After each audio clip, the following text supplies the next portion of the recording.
Hey guys, I'm Levi Gates and welcome back to DETALKS with me, Mr. Keith Duplessie. Back again. Buddy. I am so stoked to have you here. So Keith from PNS has been here today hanging out. Yep. Just having some Working fun on with a us. special project. That's right. Which will get revealed later. Oh, it's going to be very good. excited about that. That's going to be cooler it. than heck. So one of the things I wanted to talk to you about while you were here is one thing that I think you embody, and I think you've always embodied it, at least to me, was that service to the industry. You have, not only because you're a soldier, but because I feel like you are just one of those people that wants to give back, wants to help. You've always been there with a tidbit, education, helping others, at no cost or want to yourself. You've never been like, well, I'm going to give you this, but I need you to scratch my back now. Maybe I should have. You could have, but you could have. But I feel like that's one of the things that I've always admired about you, is that it is about giving back, and it's always about making it better for the detailer. And everything you've done. I think that's, but and it's not just to say the house. Isn't that what it's about as a supplier? It should be, yeah. It really, that's really kind of the focus is that. And it's funny, with the IDA, I used to get the question all the time, well, what's in it for me? Right. And you know what? That's the hardest question for me to answer. You want to know why? Because I'm like, why wouldn't you want to give back? I didn't understand for a long time how you could be selfish about your industry. Yes, we all want to make money. We all want to earn a great living and earn a wage. But I was like, how can you not want to see your industry be better and not see people be successful? And I'm really fortunate. I work with a fantastic team of folks at PNS, and you guys are part of that family too with us, that everybody seems to have that same focus, which is if you want to be successful, help other people be successful. If you want to see things get better, you got to go a little Gandhi. You got to be the change you want to see in the world. Mm-hmm. And so it's hard because you also want to ask for the sale. And that's part of being a sales guy, and I get it. But, if you don't give back, then you're really just taking. And as Rennie always says, so are you making deposits or are you making withdrawals? Right. And I've always worked on the principle in the Army that you get credit with me.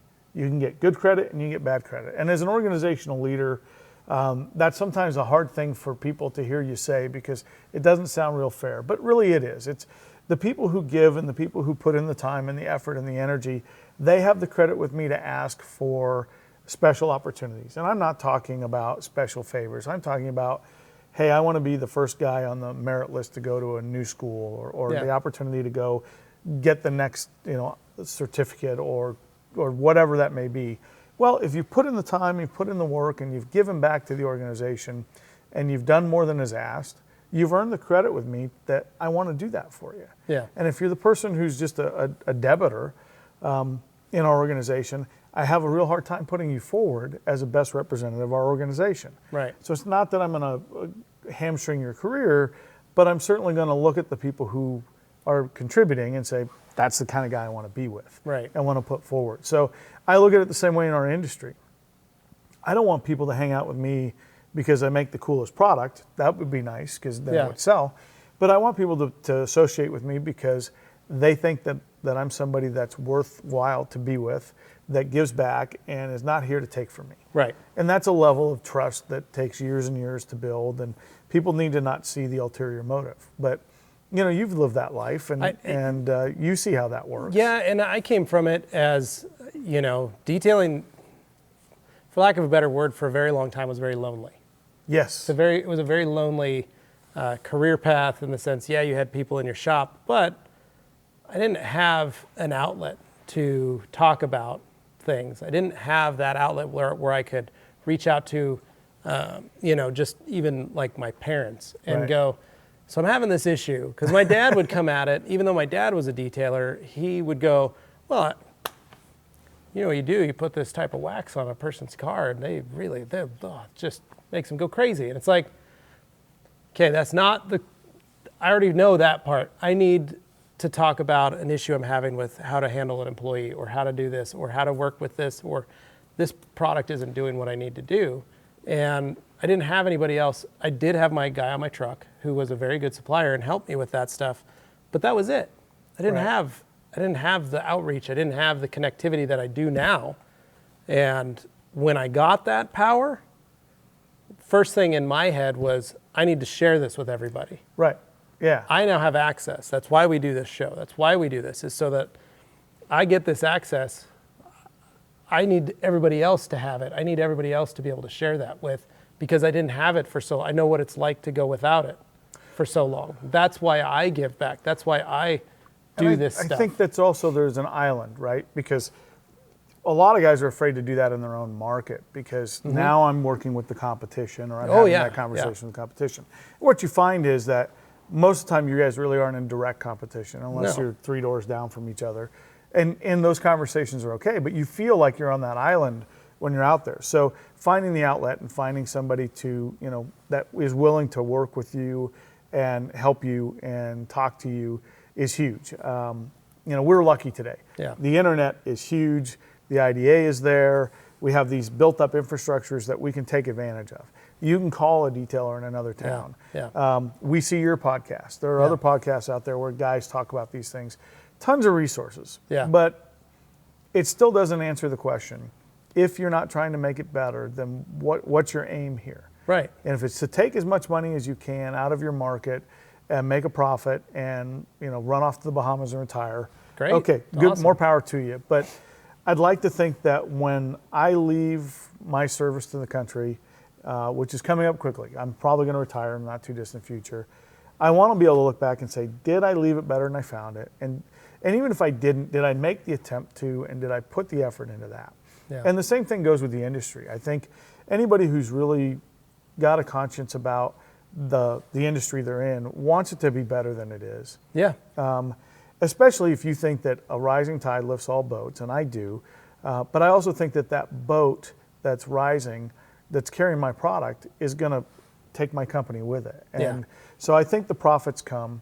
I think the investment is never going to be paid back. In other words, if you put in 100 hours of effort to the industry, in whatever way that is, these podcasts, I don't think dollar for dollar we can monetize whether we've been paid back or not. But I think what we can do is say that if we hadn't done these things, would we have had the level of success we've had, or the level of opportunity we've had? Exactly. And what we do with that opportunity is up to us. But I think, they're hard to monetize. And if you're doing, again, if you're keeping score, one of my favorite things is Bob Phillips always says, if you do this and don't keep score, you'll find out that, that's the most successful way to approach it. And so don't ever do it with a quid pro quo. Do it with, I want to leave it better than I found it, and I think the industry will be better. And participation is life is a participation sport. Participating in your industry will make it better. And do it without expecting anything back. And what you'll find is you'll get paid back tenfold, but not in ways that you were looking for. Right. And that's been it for me. I mean, gosh, the opportunities I've had to go and do things. I mean, the Air Force One project and working with Rennie and working with Bob, and those things never came along because I was out trying to find something that was in it for me. Yeah. They were, that time, opportunity, right place, right time. Well, that's not luck. I don't believe in that. I believe that's putting in the effort to make it better, and opportunities will find you. Yeah. Maybe not the one you were looking for, but great opportunities. Yeah, and I feel like if you're not giving back, right, then, and you're not making it easier, or you're not trying to, the point that's the hardest thing, I think, most people, is that competition part. Yes. And yes, you are in competition with your other businesses, but not in the competition that you think you're in. Yeah, it's not that. I had a shop with 5 detail shops literally within 3 blocks of me, all the way around, 5 other shops. I never worried about what they were doing or how many cars they had in their parking lot or any of that. And maybe it's because I came from a shop where the boss would do that. He'd drive by other shops and go, why do they have cars from there? I thought I was the only one getting cars from that dealership. Right. The dealership has 120 cars. We could just do that dealership, but we had 5 other accounts plus retail customers plus all this stuff that we needed to work. We didn't have enough time. there weren't enough hours in the day. Right, and our shop wasn't big enough. Our we shop didn't have wasn't enough big enough. staff. Yeah. And so, I think that's the wrong, like you say, that's Yeah. not really the approach you want to have about what the competition is. No. Your competition should be making your business better every day. How is your customer service? How are you? Working to improve your service, working to improve your craft. And I heard you talking to Rennie the other day about, you got to do something for about 10,000 hours before you can start to master it. But even once you figure that out, it really isn't about that, is it? No, it just means you're good at doing what you've already spent 10,000 hours doing. Right. Doesn't mean you're a master at anything. It just means you've mastered that one thing. Right. And that's it. If and you do that one thing at an average level 10,000 times, you've mastered being average at it. Yeah, So yeah. it's about trying to improve your mastery and improve Right. your ability. And how do you do that? You find people who have mastered those skills at a level you want to achieve to, and you ask them. And how do you give back? When you become that guy, reach back. Yeah. I've always seen it as a ladder, and I'm trying to climb it, and I'm trying to provide other ladders for my friends. Hey, it's pretty cool up here. Yep. I got pretty high, guys. You should come up here too. And for those that are struggling, it's always just trying to reach down and help them back up and go, hey, here, let me help you get up this ladder with you. And I hope that they're doing the same thing if someone below them is slipping, that they're trying to pull somebody up as well. And that's what it is, We joke because I had many detailers that would come to me and literally I'd show them something and they go, why did you just show me that? Why wouldn't I? And I say, what? Because it's making me money. Yeah. And it's easier. And they're like, yeah, but you didn't need to show me. It's like, I don't have a patent on this. I don't have, I'm not charging you for that.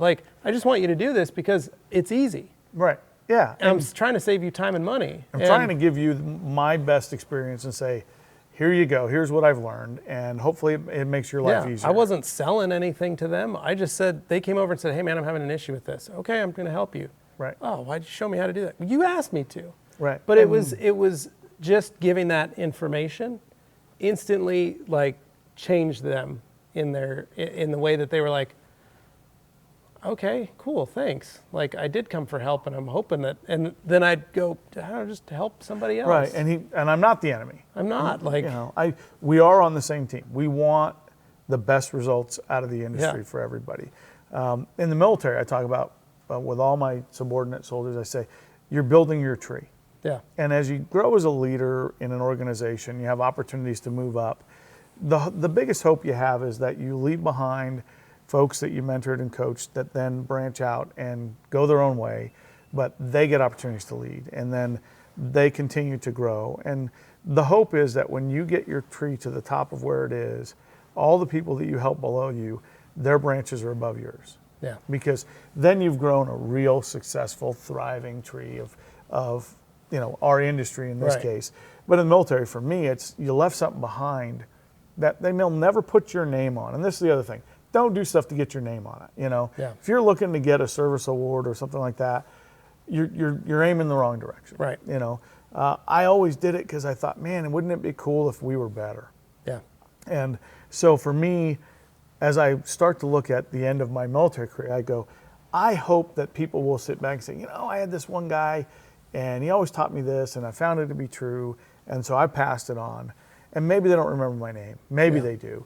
But at the end of the day, that little piece that I left behind has gone 2 and 3 level below where I ever thought it would go. Yeah. And it's had an effect on the organization. And if that's the worst thing that you leave behind in life, you've done a pretty good job. Yeah. I look at the guys that Rennie's mentored. I look at the guys that, have been in this industry. I watch the interactions with these longtime suppliers, and there's more than just the people in my circle. I look at them and I say, they've got these relationships that go back years because they were putting somebody else forward and building somebody else's success and helping them be more. Yeah. And that's what it's about. Yeah. Because that's, what's the old saying, when you speak of me, speak well. Give me a reason, give us all a reason to talk well about you. And if that's what you leave this world with, you've done pretty well, because you can't take the money with you. No. So, hopefully you can just leave it better than you found it. Well, that got deep. Thanks, It did. Keith. Oh my gosh. No, and this is what I love about you is you make it so simple. You break it down so easily, and you've done so much for, I feel, for the industry and for myself personally. It means a lot. So to have you here, to be able to put you on camera and talk. Dude, it's awesome. I love it. So I can't get enough of it. I'm excited that you're close. This is going to be fun. So you guys can check out Keith on Facebook at Keith Duplessie. Check out PNS and all their great products. And make sure you leave us a comment on maybe what you want to do or what you want to hope to what you can do for others or help the industry. That's what it's all about. And like, share, subscribe, comment. And as always, stay tuned for more videos right here on the Rag Company YouTube channel. Thanks for watching. Thanks, guys.